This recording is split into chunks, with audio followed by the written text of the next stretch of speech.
Everyone. It's good evening, good afternoon, good morning, depending on where you are at the moment. My name is Vincent Carpentier from Center for Global Higher Education and UCL. It's a pleasure to have be able to engage with you today on with this panel on the future of international student mobility. So I'm not going to spend too much time making the case for why we, reflecting on the future of international student mobility is a key issue, and it's very important, for us today for various number of reasons. And I'm delighted to have four speakers with us. We are going to engage with this question of future of international student mobility from different angle and perspective. Our first speakers are we're going to make their presentation on the few on different topic. And the first is Rachel Brooks, who's professor of sociology at the University of Surrey, and she's going to talk about student mobility and diversity. Our second speaker will be Dr. Jenna Mittelmeier, who is lecturer in international education and in the Manchester Institute of Education. Then Ho Mok and Jenna is going to talk about immigration policy and discourse and student mobility. Ho Mok is vice president and concurrently chair professor of comparative policy of Lingnan University, and is going to talk about Asian student destination choices and links with geopolitics. Then Dr. Aline Courtois, who is a senior lecturer at the Department of Education of the University of Bath, is going to talk about exchange program in Europe and the future and linked with HE system differentiation. So the format of the panel will be 7 minutes each for each speakers, and then we will have a discussion on the four presentations and the future of student mobility in more in general. So please use the chat for comments and questions to feed our discussion. So over to you, Rachel. Thank you very much.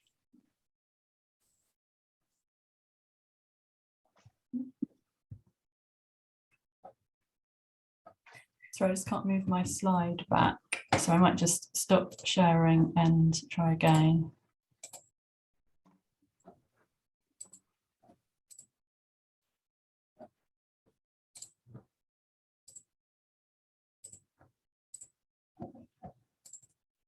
Okay, that looks better.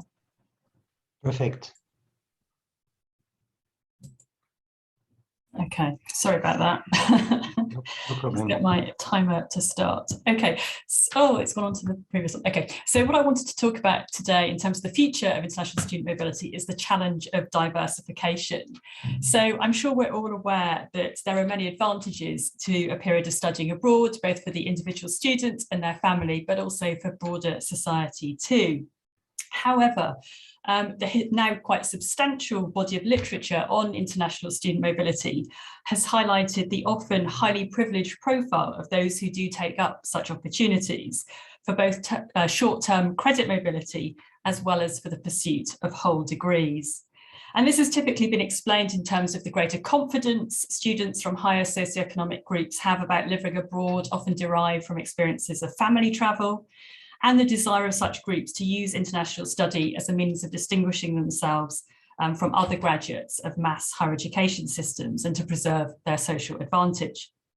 It's also the case that within the UK, older, more prestigious universities have typically offered more study abroad opportunities than their lower status counterparts. And students from higher socioeconomic groups are more likely to attend such institutions. Now, there's been concern about this demographic profile on the part of policymakers. This is evidenced through the Erasmus Plus scheme, the European Mobility Scheme, where enhanced grants have been offered to students from disadvantaged backgrounds, and also the UK's Turing scheme, which has really foregrounded the aim of increasing the participation of students from more disadvantaged groups. When we look at the broader literature, there is, I think, some evidence of change here. So, for example, with respect to Erasmus, Hannah Deacon's work has shown how when the scheme introduced a work placement, this had quite a considerable widening participation function in relation to UK students through reducing the time of a period abroad as the work placements were paid, and perhaps also increasing the attractiveness of the scheme to students concerned about their future employability, as UK research suggests that those from lower socioeconomic groups are more likely to worry about the economic and material rewards of their higher education than their middle class peers. With respect to whole degree mobility, again, there's evidence of change. Ma, in her ethnography of mobility from China to the US, has argued that we now see this amongst lower middle class students and also their working class peers. And she gives examples of how some kind of fairly poor families go to quite extreme lengths to facilitate mobility through, for example, selling their apartment. And I think these kind of studies have led to what Shanti Robertson has called the rise of middling migrants, no longer a student migrant seen as kind of, necessarily elite, highly privileged individuals. And I think when we explore the drivers of this diversification, there are a number of factors that play into it. Firstly, in some countries, migration policies. So again, Shanti Robertson has shown how changes in policy in Australia in the early 2000s, which attempted to address shortages of workers in relatively low-skilled occupations, had the effect of increasing quite substantially the number of students from low-income backgrounds who also had generally lower levels of qualification. We also see the impact of education policies. As higher education has massified in most parts of the world, it's perhaps to be expected that we see that feeding through to patterns of international student mobility. And there are also a range of broader societal changes feeding into it, the increasingly cheap cost of airfare moving between nation states, the ease of communication across national borders, which makes it easier to stay in touch with family back home. And also in some societies, the normalization of study abroad. And it's been argued that that has what's happened in China. But I think alongside this, we also have seen the stratification of opportunities. This has been evidenced in a number of countries. And just to give you a few examples here. So for example, Bass has argued that within India, migration decisions and experiences vary greatly among students from different middle class backgrounds, with those from more privileged families commonly accessing high status universities abroad, while those from less established middle class fractions are more likely to access new cheap colleges that have been set up in various parts of the world to cater primarily for Indian and Chinese students. Ma, the study I mentioned previously, has argued that in the US, first generation students from China were much less likely than their peers with family experience of higher education to enroll in selective universities. And then research that I'm currently conducting with Joanna Waters about the Turing scheme in the UK suggests that within new universities, and as you remember, they're more likely to be attended by students from lower socioeconomic backgrounds, there seem to be both fewer opportunities for mobility, but also increasing reliance on third-party provision, offering study abroad schemes with no academic oversight from the host institution, and often very short-term mobility opportunities, such as volunteering abroad just for a few weeks. And so I think these examples suggest that when student mobility has ostensibly become more inclusive by enabling students from lower socioeconomic groups to cross borders for all or part of their higher education, other forms of differentiation emerge, which serve ultimately to protect the position of those from more advantaged backgrounds.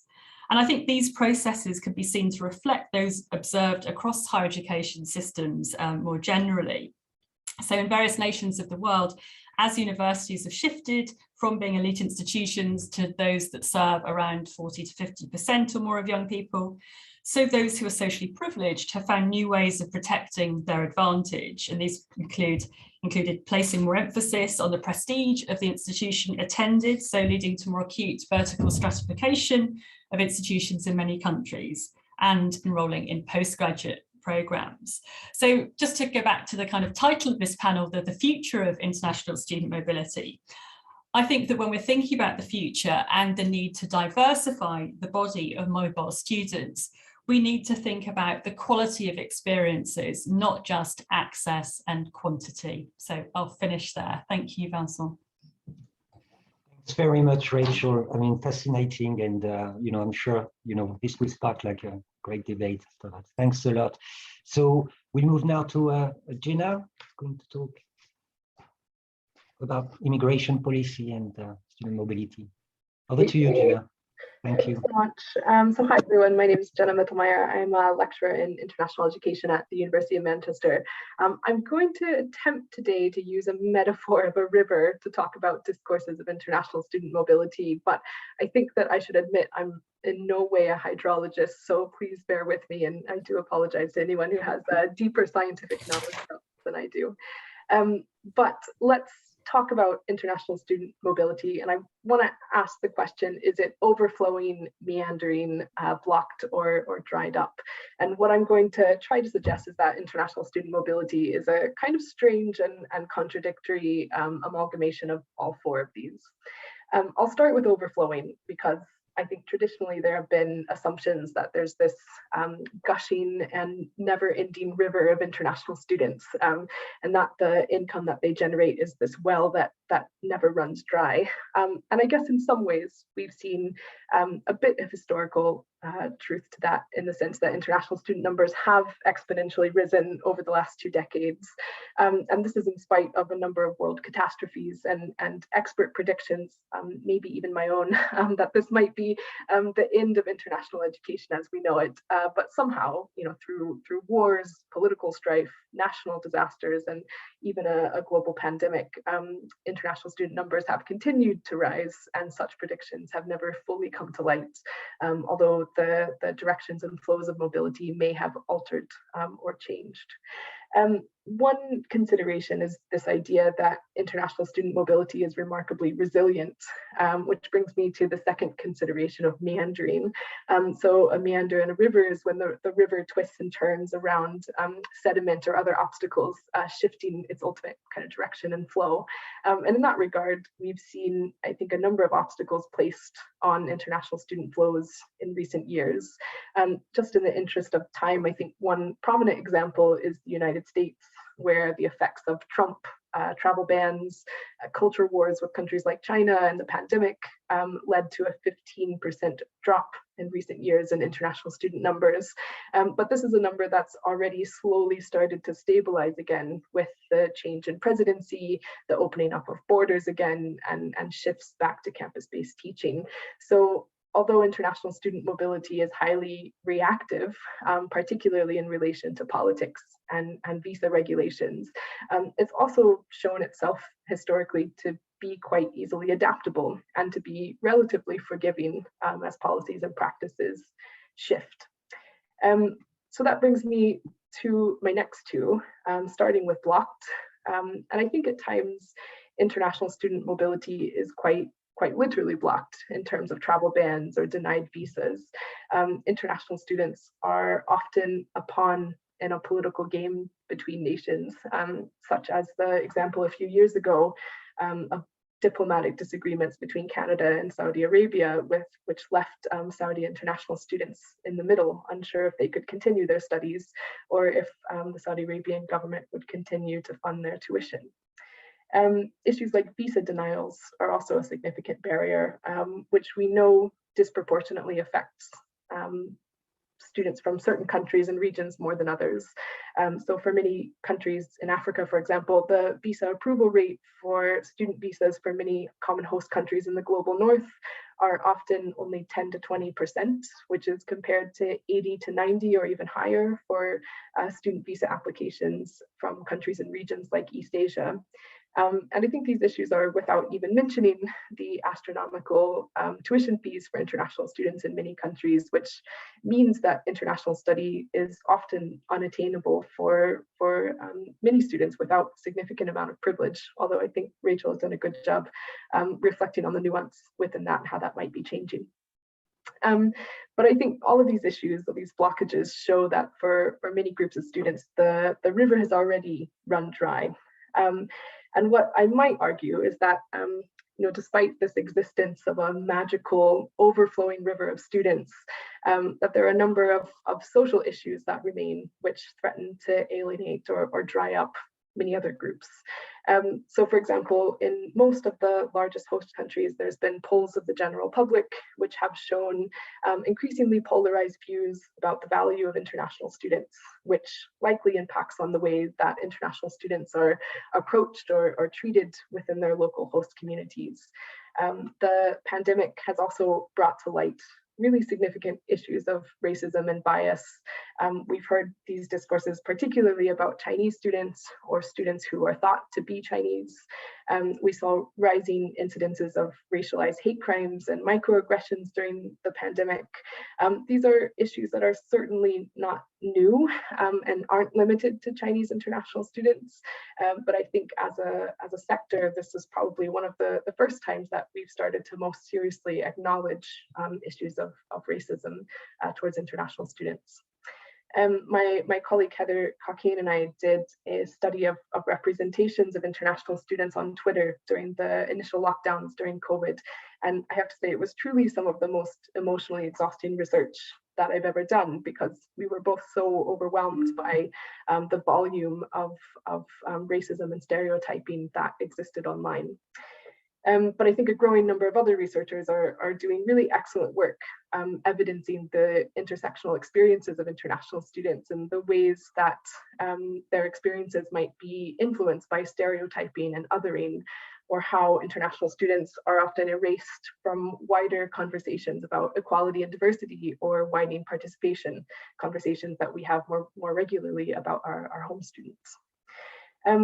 But that's only on a social level, and that's before we start digging into the Eurocentrism and the neo-colonialism that's present within our teaching and learning structures, or the assumptions of international students as being intellectually deficit, or arguments that international students lower academic standards.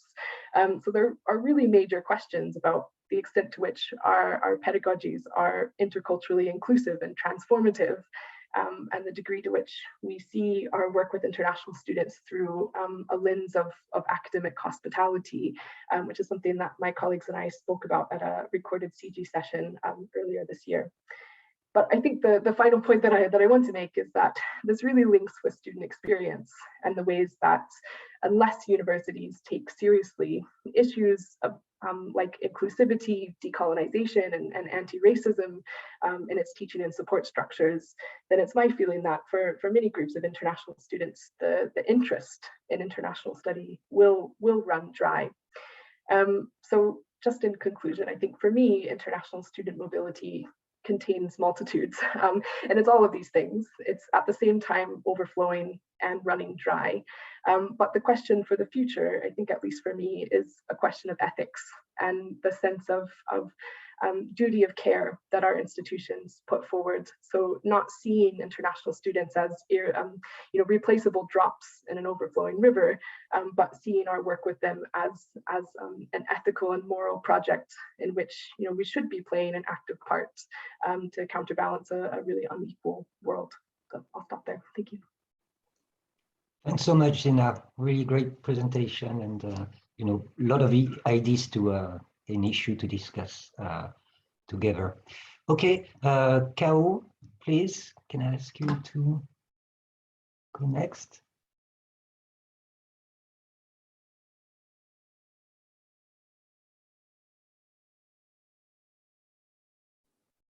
Good day for everyone joining the panel. Can you hear me? Yeah, I don't think do you have your video on, Kao? Just. Yeah, I have my. Oh, yeah, I can see you now. Perfect. Okay, thank you very much. I think thanks Simon for making a very good opening for the conference today, setting out the context actually for my presentation. And thanks my panelists, Rachel and also Jenna, also highlighting some of the important issues challenging about student mobility internationally. Today, I would like to share with you our work conducted by my team in the last 2 years during the COVID pandemic, and my university, Ninglan University, and myself have a team surveying about students' desire for overseas learning, particularly focusing on Asian and Chinese students' overseas learning desires in the last 2 years. Because of the time limit, I just focus for today's presentation on Chinese students, and we conducted a survey in June last year to examine about Chinese students, whether they still have the interest and desire and motivation for going overseas for studies. And our team received about 2,000 valid responses from 29 provinces, level regions, from about 800 universities and colleges in the mainland, and showing about when they assess about before the crisis and during and after, coming out with a different interest and desire, definitely reinforcing the argument, the health conditions globally, and also the political environment, particularly the rise of new geopolitics, would have affected one of the major suppliers of overseas students from mainland China. And when we asked them about what were then the major 5 top reasons contributing to their thinking and desire for going abroad for study before the COVID-19, these are the 5 top ones. They are wanting to have a high quality higher education, wanting to have experience different cultures, lifestyle, and broaden their horizon. They want to have a better career prospect. As Rachel mentioned, this is very much about differentiating their learning experience. Hopefully they have a better experience and qualification for job. And also the university prefer will be a strong international reputation and wanted to improve their language and also particularly in English proficiency. This is what they talk about before the COVID. But during the COVID, the top 5 reasons change a bit. Of course, the first one still the higher is about the higher quality education. But secondly, they are making a reputation of the university is becoming important. They also want to make use of the overseas learning, student mobility is a means for enhancing their career prospect. But more importantly, they highlight social security cover student at the university is very important, the personal security. I think this is reinforcing what Jenna just mentioned. I think many Chinese and Asian students in the last 2 years, particularly at the outbreak of the COVID, many international media reported how those Asian students, Chinese students being discriminated because of the different perceptions and also practices in terms of the public health and hygiene measures. And so that's why during the COVID, they consider security, social security and personal safety very important during their stay in overseas learning. And the COVID pandemic situation of the destination is also one of the major considerations, whether the health condition well maintained, because for Chinese students, particularly in this age cohort, many of them are still coming from a one-child family, and their parents and family are very concerned about the safety of students. So these students, when they are thinking about whether they want to go on their overseas learning, would have considered these are the major reasons. And some of the interesting indications from our survey showing about before the pandemic and during the pandemic and after the pandemic, the choices of destinations are varied, and show you about this is the difference. But more interestingly, when we compare very broadly about the 2021 survey with our previous survey conducted in 2020, we see about some difference. The good news is, especially June last year, when we conducted our survey, the 21 survey, the pandemic situation was not that bad. So, more respondents showed the interest for going overseas has enhanced. So how to contextualize about the study, especially the most and also the least country being chosen. You can see interesting the 2020 and 2021 survey show about the most popular destination with that of the least popular destination. Of course, we cannot claim this is scientific enough because people may change their mind. If we conduct a similar survey again, they may have changed their destination. But this is what I want to present to you in the survey that we generate the finding from 21 survey when comparing to the 2020 survey. But what is the important point when we reflect upon these patterns or this survey finding when connecting to the theme of today's discussion, future of international student mobility. I think these are the key points for to be highlighted here for consideration, for discussion. Number one, I think students, particularly Chinese students that we talk to, would consider that global health conditions still matters. And it also depends on international travel restriction and the related public health measure, because it's also costly and anxiety building for people traveling around. And in particular in Asia and in China, I think the influence of geopolitics should have a significant impact on student mobilities, choices, and the motivation. And in what way the government can come out with appropriate policy and responses when international higher education has become increasingly politicized.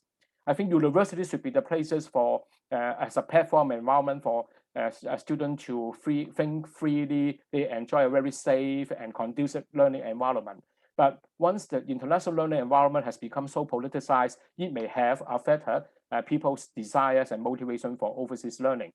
And I echo what Jenna has mentioned. I think our survey being conducted, one of the major issues raised by students respondents is about the institutional support for learning support, and whether they consider, because those students, they are able to pay for learning overseas for those famous university, particularly in the very established Western society, the fee is high. And they are concerned about whether they can enjoy face-to-face and learning and teaching experience. So the learning experience does matter in future, and also in what way the university, the government policy, the institutional support about the student well-being would become one of the major driver which can affect students' mobility. So because the time is running, so I just end here, welcoming comments and discussion. If colleagues would like to know the detail about our survey, I'm glad that the paper just published online by Higher Education Policy yesterday, so you can consult the detail. Thank you very much. Vincent, back to you. Thanks so much, Gao. A lot of questions in the chat already, so it's going to be good discussion coming. Okay, so last speaker, not least, Aline. Okay, hello everyone. Can you hear me okay? Yeah. Okay, so to begin, those of you who are familiar with the Erasmus Student Exchange Program will know that it is often associated with partying rather than studying, okay? And it's often assumed that that's because that's what students want. That's what they want to get out of it, and therefore that's what they get. And I think that's not strictly true, and that it's necessary to look at the broader picture to understand what is really going on there. So back in the 1980s, when the program was launched, it was very much focused on academic and cultural learning. And the idea was that the two had to go together. So in a way, students would be exposed to the same academic content as they would at home, but that would be filtered through a different culture and a different language. And typically, students would take the middle year of their program abroad. They would be assessed alongside local students, and they would come back home with grades that would count towards their degree. Did that always go smoothly? Well, not always, of course, and that's because it's quite difficult to organize, to find modules that match exactly, to evaluate students, sometimes through different language in a way that's not detrimental to them.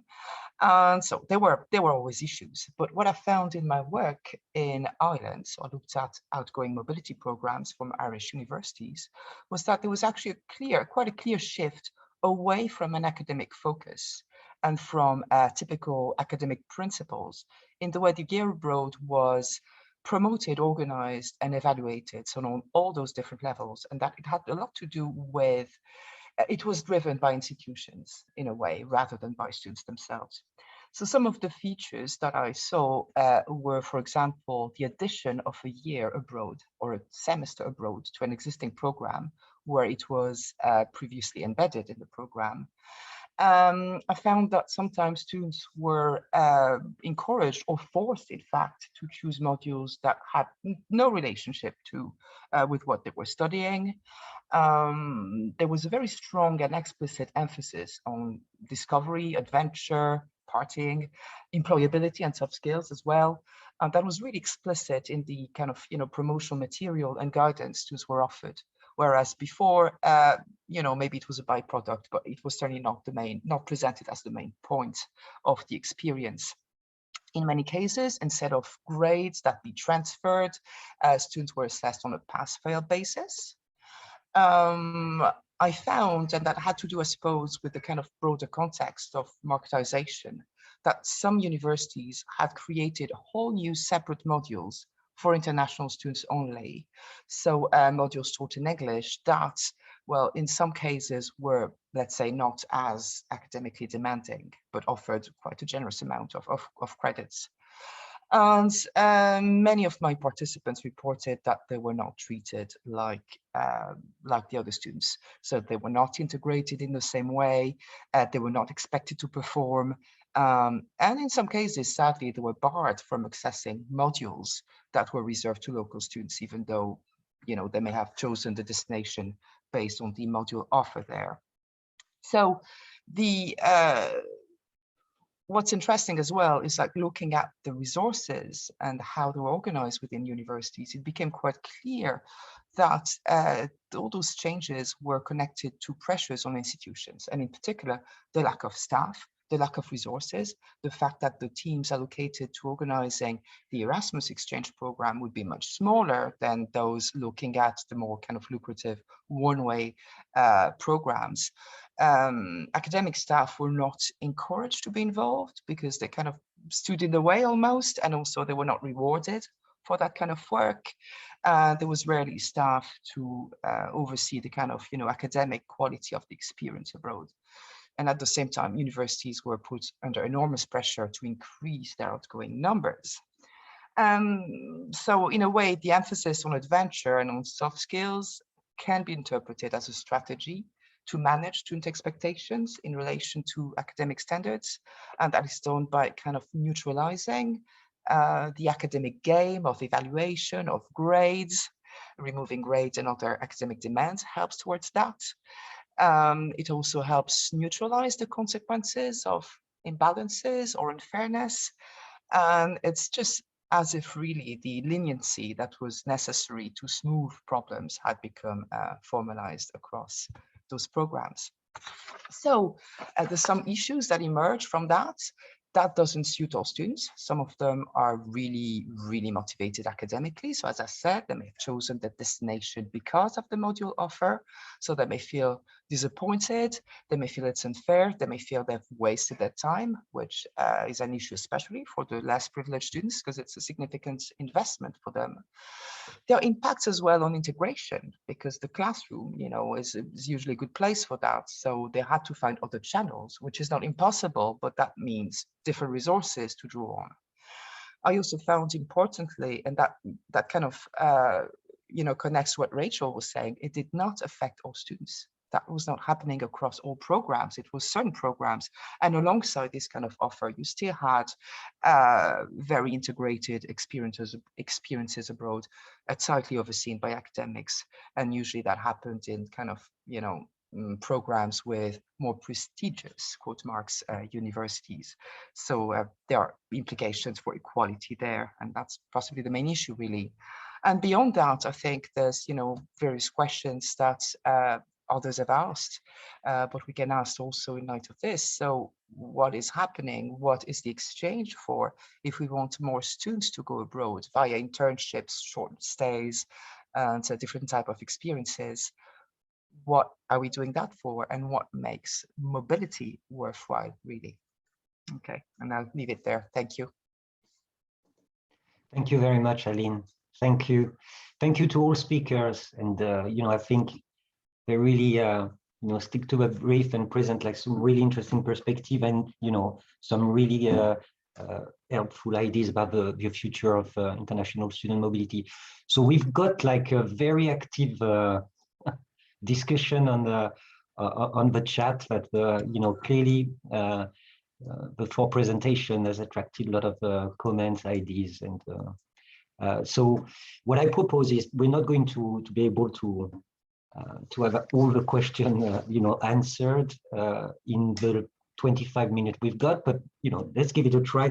I mean, clearly there are some topics that I could see that were common to all the presentation, which was about quality, differentiation, social justice. So let's engage with this question. Your presentation were quite like as well interconnected. So I'm not going to direct a particular question necessarily to a speaker. I mean, I leave it, at some point to you talking about that. Okay. So the first question is from Irina. I mean, Irina, are you here? Would you? I am. Hello. Thank you very much all for the presentations. My name is Irina Lazar. I'm an associate professor of engineering and public policy at University College London. And my question was around graduate destinations, really, because all of you in your presentations spoke about employability, about students' motivation in finding better careers after graduation. So I was just wondering if you had any data on their destinations, how many of them are likely to stay in the country that they visited, or what is it that they do with the degrees after? Thank you very much, and thanks again for the lovely presentations. Thank you, Rina. Maybe Rachel, yeah, that would be. Yeah, thanks for the question. I mean, I think, it depends largely on the country that they visit and their migration policy. So, for example, historically, countries like Australia, Canada, New Zealand have seen international student mobility as a really good way of getting in highly skilled workers, and there's strong encouragement to stay in the country. And the visas are structured so to sort of facilitate that. Whereas in countries like the UK, but also France and Germany, there's been a very different kind of perspective that we want people to come and study here, but then we want them to leave quite promptly at the end of their studies. That's changing a little bit in the UK now, but I think, those different migration regimes have a very significant impact on students' decisions about whether they are able to stay or not, irrespective of their own wishes. So I think we see a very kind of, differentiated pattern across the world according to those specific migration policies. Okay. Can I share? Of course. Well, I want to add, I agree with Rachel's response, but at the same time, I'm more familiar with the survey data that I just presented. I think it very much depends on how the new geopolitics would have affected the Chinese government and also Americans and these allies. And though the migration regime in Australia is really welcoming students, because most of the universities in Australia require an international student as a part of the student body and also major income stream. But having a very difficult and challenging relationship between the Chinese government and Australian government, I don't think students in China would be easily think about or choose Australian university as their destination. So I think we have to consider about how the geopolitics would have affected student choice, particularly for those students coming from Asia. This is my 2 cents. Thank you. Okay, thank you. So maybe we go to the next question, which is, and I think it talks to for presentation in a way, it's about debate about quality of students and how it is. So there was like a discussion on the chat about that. So the question is from Bin Edi Rahman.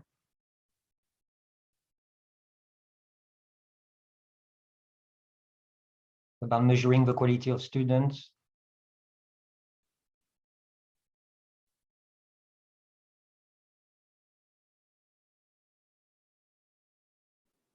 So I may try, because when I heard Jenna's presentation, certainly Jenna has already mentioned there's a misconception that some of the overseas students joining university elsewhere, choosing their destination in foreign country, would be seen as a lower standard. I think we must be cautious about that. And at the same time, I also see some emerging trends in Asia because of the COVID conditions elsewhere in the international world. Some of the students have begun to think about their overseas learning within the region rather than go beyond the region. And because it also reflects about the quality of higher education system in East Asia, no matter how you measure it, in terms of investment in higher education and also the institutional support may be better than some of the countries they used to be very favorable to them. So I think maybe this is the area that when we are talking about quality of student, it depends on the quality of institution and also the institutional support in order to attract quality students to their institutions. Okay, thank you, Carol. I've got a question from Michael Wolf, or a comment about the idea of a university in the Global South. Are you here, Michael? Michael Wolf? Yeah, it's Hello. a comment really, and it may be obvious and simplistic, but as it seems to me that as the perceived quality of universities in the Global South improve, then there's almost a necessary falling off of the flow from the Global South to the Global North. And I wonder if we have some responsibility to help in that process. It's like turkeys voting for Christmas, perhaps. So that was my observation. Okay. Aline, Jenna, would you want? I mean, I think I might just add there is a significant amount of research about the rising regional hubs of international students who attract students regionally. So I think that is something that we certainly have to do with. I think I don't know if I feel that institutions in the global north are the best people positioned to help institutions in the global south increase their quality. I think they have the expertise and ability to do that themselves. Yeah, no, I agree. But I would just add that really there are imbalanced flows, and we see that even within, like regional programs. And there are serious issues of, epistemic justice with that. So anything that can make flows a little bit more balanced would be brilliant, in my opinion. Okay. Thank you. So we've got a question from Flo about the effect of a lockdown in China. Hi, yes, sorry, I don't have video. It's a very, very simple question, really. Just what we're struggling with at the moment is how to cope with these local lockdowns and how it might affect students being able to come on campus next year.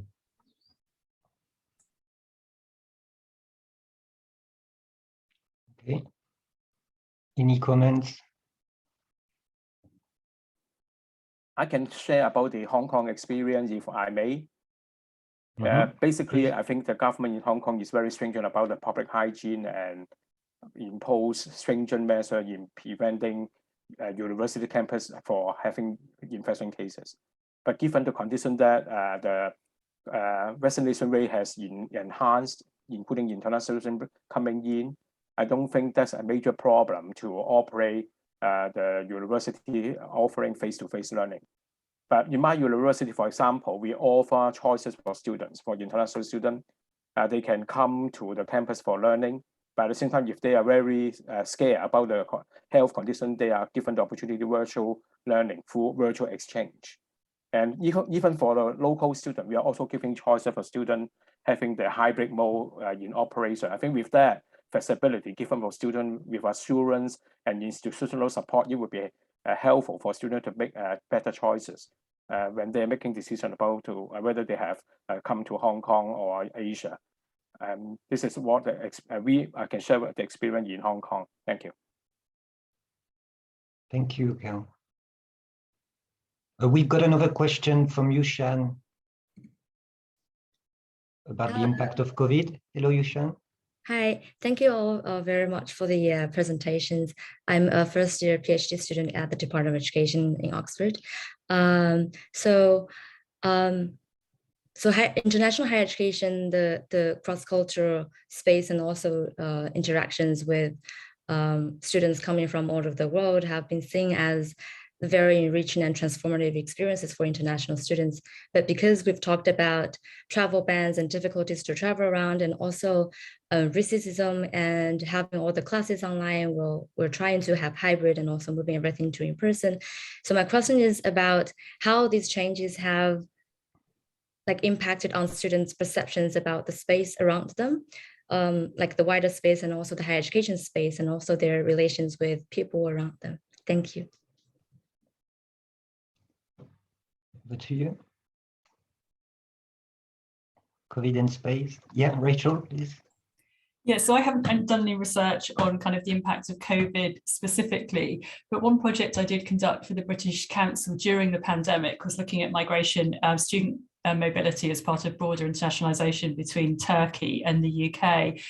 And I think the students that we spoke to there had a very strong sense that it was still physical mobility that was very important to them, and that they would be very reluctant to kind of consider online or hybrid substitutes.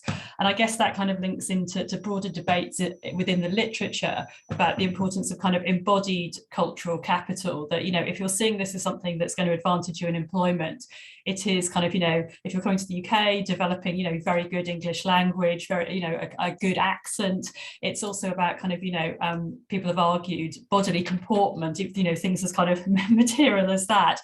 So I think, you know, there is still quite a challenge to those who are proposing hybrid or virtual forms of mobility from kind of, you know, environmental reasons as much as any, through this kind of demand for a very kind of embodied mobility experience. And I think that, you know, I mean, on one hand, that might kind of, you know, decrease the impact of COVID in the kind of, you know, next kind of year and a half. But I think, you know, that it does kind of raise quite important and significant questions for the kind of environmental impact of such travel. I can comment on that. I mean, I think something that we're really, as a global sector, having to contend with is this idea of what is so special about a campus-based experience. I mean, many of our countries have shown that we have the technical capacity to shift our learning provisions online, but I think still so many of our institutions are very you know, adamant that we are a campus-based institution, and it's clear from international student flows that international students remain interested in coming to a physical campus space. So I think that is something that we need to conceptualize and contend with in the coming years. What makes campus so special, and what makes that experience of being within a campus space distinct from you know, virtual learning? I think that's something we all probably have ideas about, but could use more evidencing in the years to come. Well, I want to echo, because I thank you for Yusan's question. I came across a recent survey conducted by QS, the ranking agency, asking about students' choices if their conditions of health would be stabilized, and most of the students choosing about international learning face-to-face rather than only having online or hybrid, as Jenna just mentioned. Because especially for Asian students, they're thinking about they have to spend so much, you know, money for having overseas learning experience. They are not only talking about getting the degree alone, they're talking about the experience. So you certainly echo our presentation from Rachel and Jenna, talking about experiential learning. The experienced student would be putting a more emphasis only about the quantity. Thank you. Okay, so we're talking about student experience, and Connor really has got a question about this. So Connor, are you here? I am. I think you can hear me. So my question was related to what Rachel mentioned about the quality of the experience over the kind of the variety of the opportunities. And I think it was a bit generic. How can providers know they're offering a high quality experience? But what I was trying to think about was I'm trying to think from a student's perspective in terms of their own how can their expectations be met in terms of the ability to for the students to kind of define a high quality experience, I think, or Hello? We can't hear you, Connor, I think.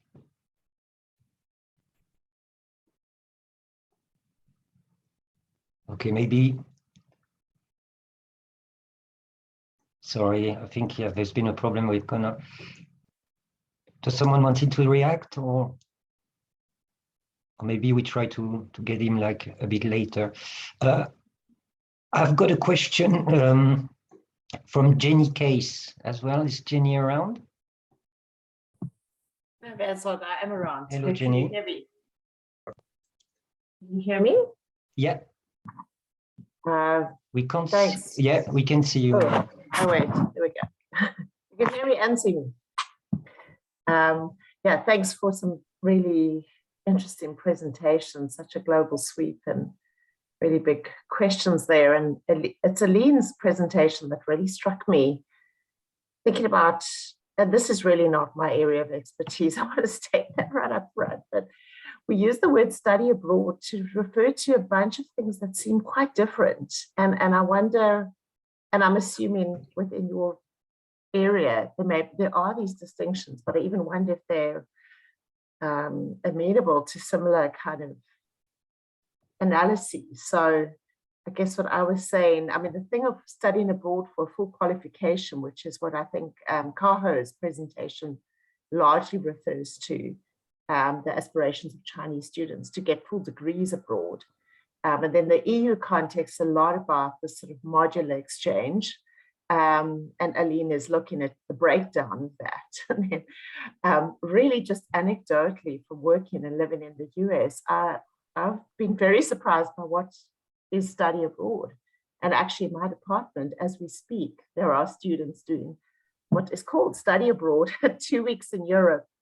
And it's much more of the sort of experience that Aline speaks to. So it is not taking regular courses at a university. It is a program that is put on specifically for those students.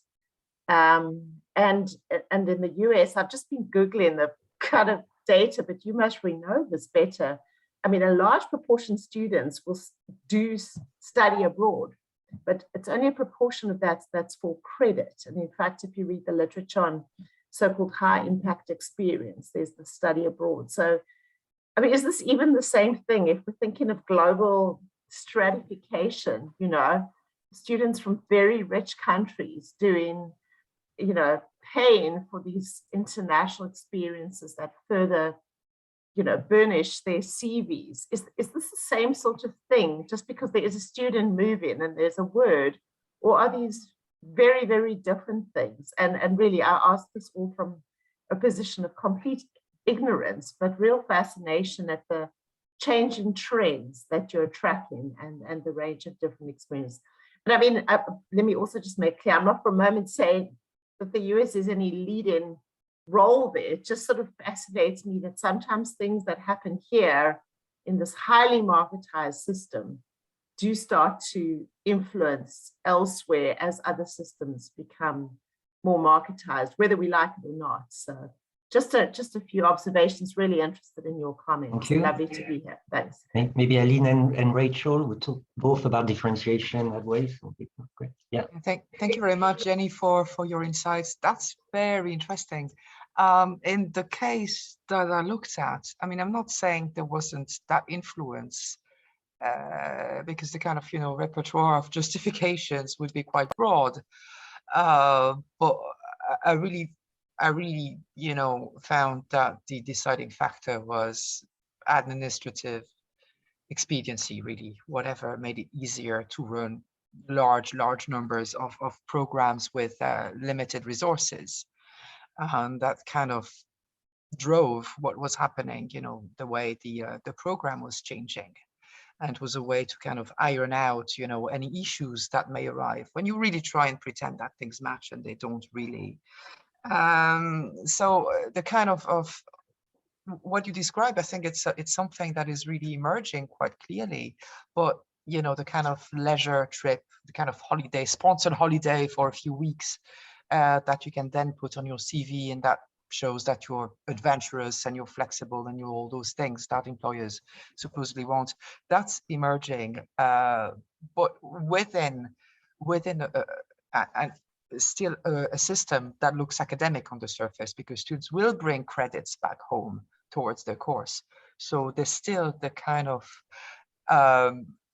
pretense, if you like, that it's an academic experience, which I think is interesting, and that's where the tension is really for me from where I'm looking. Yeah. Thanks, Rachel. Yeah, I mean, that's kind of precisely the argument I was trying to make in my presentation, that I think, you know, across various parts of the world, we are seeing this kind of trend. And I think I mean, within the UK, I've been doing some work, as I said, recently on the Turing scheme, and I think the government in the UK has provided quite a lot of money to institutions for the outward short-term mobility of students studying courses in the UK. And I think that does seem to have led to a proliferation of these very short-term schemes that are, again, sort of under the heading study abroad, but can often be kind of, well, originally the minimum time set by the government was 4 weeks, but actually because institutions were having such a problem spending their money, that was reduced to 2 weeks. So a lot of these schemes are for 2 weeks volunteering in whatever country. And I suppose you could make the argument that, actually, that is very valuable for students who can be away for only 2 weeks, because within the literature, there's a lot about how, traditional study abroad programs are very difficult for students with caring responsibilities who have to work to support themselves and that kind of thing. So, that there is a kind of widening participation function there.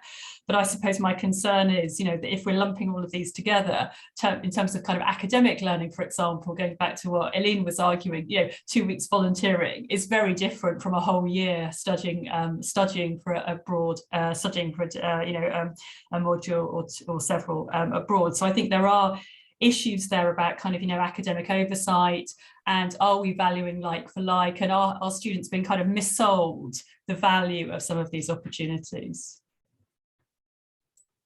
Thank you. I've got the question from Jose Alufemi about political diplomacy.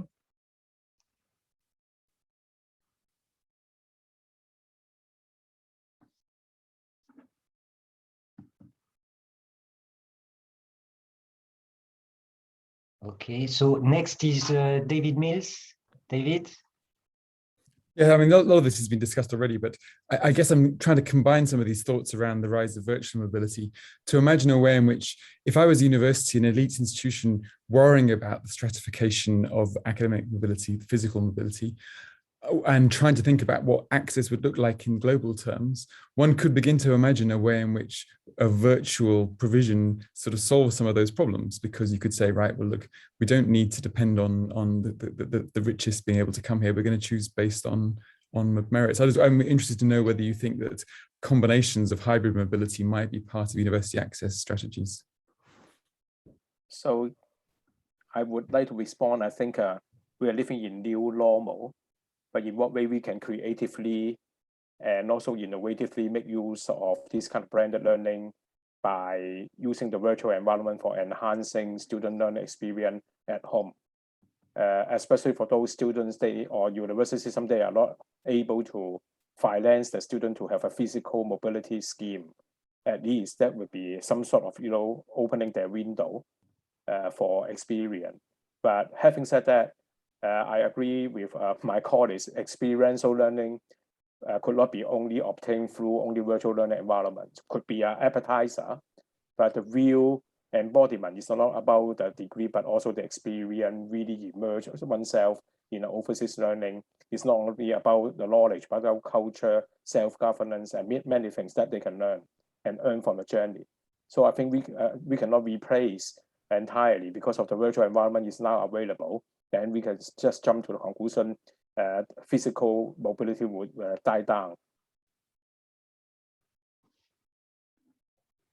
Thank you. So we've got I think we've got 20 new messages, so a lot of questions came up, which is, absolutely great. So I just wanted, to ask the 4 speakers whether they wanted to add a, short conclusion or, anything they would like to add in relation to this question of student mobility and its future. Anything? I think I would just add there's so many good research projects here in the chat. So I think the best we can do as a scholarly community is start to evidence some of these feelings we have about the changes in mobility and changes of the meaning of campus and space. And yeah, we have very little evidence, a lot of anecdotal thoughts, but not a lot of research evidence. So please go forth and research. Okay, so I think that's a perfect conclusion for that. And I just, would like to thank the 4 speakers. It was been great presentation, great, debate afterwards. So, many, many thanks. Thank you. Thank you very much. Thank you. Thank you, everyone. Thank you. Have a good day. Thanks, and enjoy the rest of the conference. Bye, everyone.